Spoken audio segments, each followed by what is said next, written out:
begitu nyampe ke tanggal 8, besok tanggal 9, jam tonton itu akan hilang dengan sendirinya, di per satu video akan mengulang dari awal. 4.000 jam, Mas. Yes, 4.000 jam. Nah.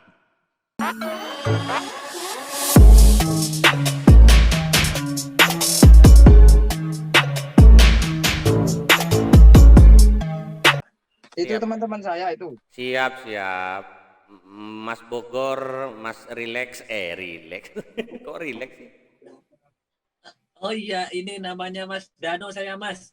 Pengen belajar saya, izin nyimak. Oh, siap. Belajar apa itu? Nah, saya nggak tahu apa-apa ini. Jangan gitu, sampean katanya ini, kata si Wasir. Mas Siregar katanya sampean ini. Enggak, cuma ini aja biar ada apa itu, suatu yang baru, ilmu baru lah. Jangan lupa subscribe, kelingkan aja. Subscribe.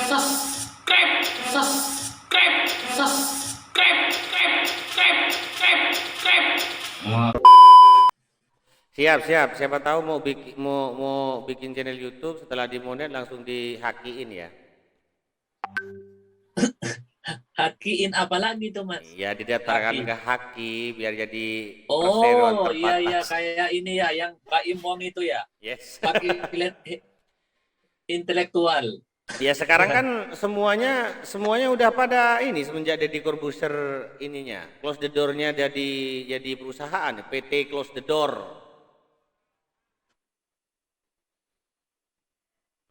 Oh.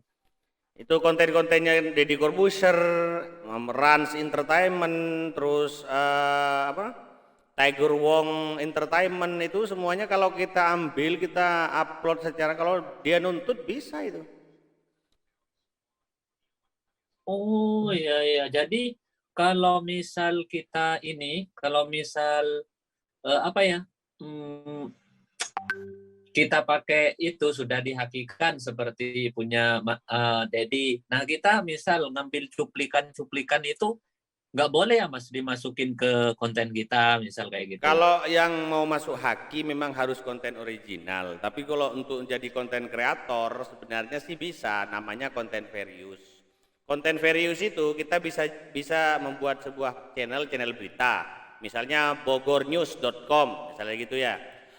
Misalnya nih, bogornews.com, apa-apa yang ada, berita-berita yang ada di media online di sekitar Bogor, kita pantengin tuh, kita screenshot, gambarnya kita screenshot, judulnya kita screenshot, terus ininya artikel-artikelnya kita screenshot. Setelah itu kita buat video dengan screenshot tadi, slideshow foto tadi, sambil didubbing dengan suara kita. Oh, hari ini telah terjadi kebakaran di sebuah perkantoran di daerah Bogor Selatan yang menewaskan sampai berapa orang dan kerugian material sekitar berapa gitu. Itu bisa kamu lakukan seperti itu, namanya konten fair use. Oh, jadi iya. Jadi penjelasan atau suara dubbingnya itu dari kita. Dari ya kita. Kan, kronologisnya. Dari media kita bisa ngambil screenshotnya itu. Bisa ngambil screenshot, juga bisa ngambil potongan-potongan video dari media-media online seperti tribunbogornews.com. Terus yang lain-lain kita ngambilnya begini. Konten fair use itu kita tidak boleh lebih dari 30 detik. 30 detik kita potong, kita pindah ke video lain. Terus 30 detik kita potong, kita pindah ke 15 detik, bukan 30 detik, 15 detik kita potong, kita tempelin. Terus zoom out, zoom in. Seperti itu. Namanya konten fair use, seperti kontennya calon sarjana, cara pintar, dan semuanya itu kan tidak menampakkan muka, cuman suara aja, tapi ada caranya. Ada yang seperti itu juga ada. Iya, seperti itu. Namanya konten fair use, tapi rawan. Oh, rawan juga itu ya? Rawan, lumayan rawan itu. Rawannya itu gimana itu, Mas? Maksudnya bahayanya itu di segi mana? Apakah bisa kena banned atau ya kalau bisa di ini? Kalau video yang kita ambil itu, kan video itu banyak ya. Video itu ada yang copyright mutlak, ada yang Creative Commons. Yang namanya Creative Commons itu bisa digunakan ulang oleh orang lain. Nah, bisa digunakan oleh orang lain sebenarnya di platform lain. Misalnya kita ngambil di channelnya tribunnews.com yang YouTube, kita upload di fanspage Facebooknya kita, namanya misalnya nama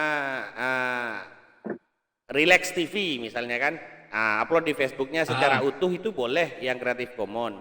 Cuma kalau kita mau upload juga di YouTube juga di platform yang sama, kita harus melalui edit seperti yang saya tadi bilang. Subscribe Kang. Mau tak subscribe? Tapok yo.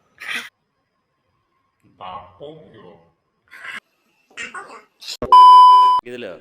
Berita yang sama, kita media online, kalau media online rata-rata media online itu sekarang tribunnews.com di website berita ya, pasti ada ininya, channel YouTube-nya.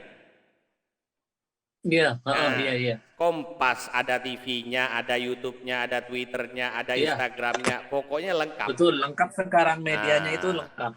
Seperti itu. Jadi jalan satu-satunya kita ambil videonya, kita potong-potong kecil-kecil. Potong-potong 15 detik, 15 detik, 15 detik.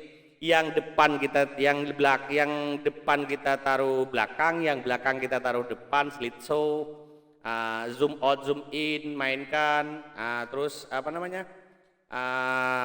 transisinya kita mainkan. Yang jelas 15 detik tidak boleh lebih dari itu. Nanti bisa terkena yang namanya konten berulang atau reuse content. Oh.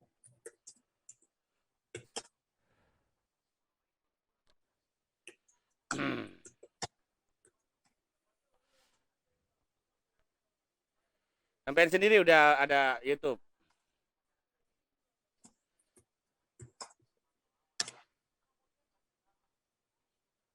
Enggak sih Mas, ada temen itu ini, jadi kita itu kan ada pendana, orang yang mau danain kayak gitu. Tapi kan kita maksudnya kayak gimana kan nggak tahu dalemannya seperti apa. Kita kan kalau lihat kontennya orang kayaknya gampang. Nah, pas mau buat konten sendiri dengan apa adanya susah sekali.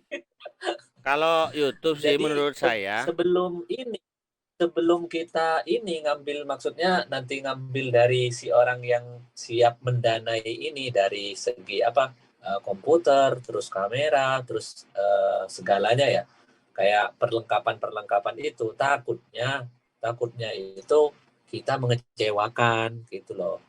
ya sebenarnya si pendana itu juga ya gimana menurut aku ya. Si pendana tadi kalau memang unsurnya dia pengen punya sebuah channel YouTube, yang istilahnya dikerjakan sama orang lain, kenapa tidak bentuk tim? Dan cari timnya itu tidak boleh tim sembarangan. Timnya itu harus ada editing, ada pengarah, Betul. semuanya. Masalahnya ini kan sebenarnya tongkrongan teman-teman yang nggak ada yang editor, ada satu ya, biasanya ngedit gambar lah cuma. Nah, yang mau terjun ke edit video ini kan beda lagi. Itu jadi aku cari info-info. Nah, katanya si Mas Wasir ini punya teman, katanya kan dia hebat dalam YouTube memang dari dulu katanya. Nah, coba tanya-tanya dulu sebelum kita melangkah lebih dalam, lebih baik tanya-tanya dulu. Kalau memang takutnya pengen cepat, Mas, pengen cepat itu memang harus ada editor di sekitar situ. Kalaupun seperti saya ya, misalnya seperti saya ini kan saya jauh di luar negeri saya kan. Karena saya juga saya di Malaysia. Oh. Iya. Saya di Malaysia dan kebetulan saya tuh berteman dengan Wasir udah cukup lama juga.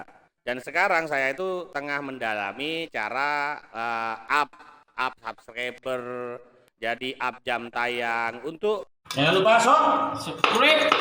Keling kan ayo. Subscribe.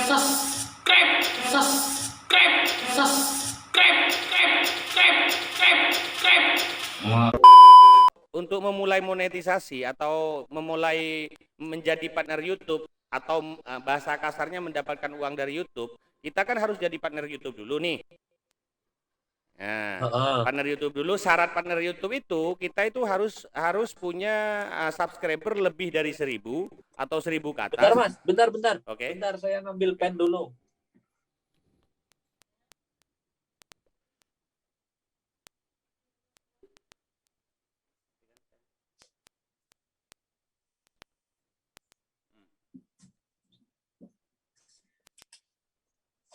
Oke, lanjut Mas. Oke ya, untuk punya sebuah channel YouTube, nomor satu ya kalau dari depan ya, satu ya Iya. kita harus punya Gmail. Gmail kan nggak mungkin nggak tahu ya kan, Gmail. Oh iya. Nah, Gmail yang valid. Gmail yang valid itu maksudnya nanti nomor telepon yang aktif dicantumkan agar ketika ada login dari dari perangkat yang tidak kita ketahui, kita bisa mengantisipasinya, kan begitu.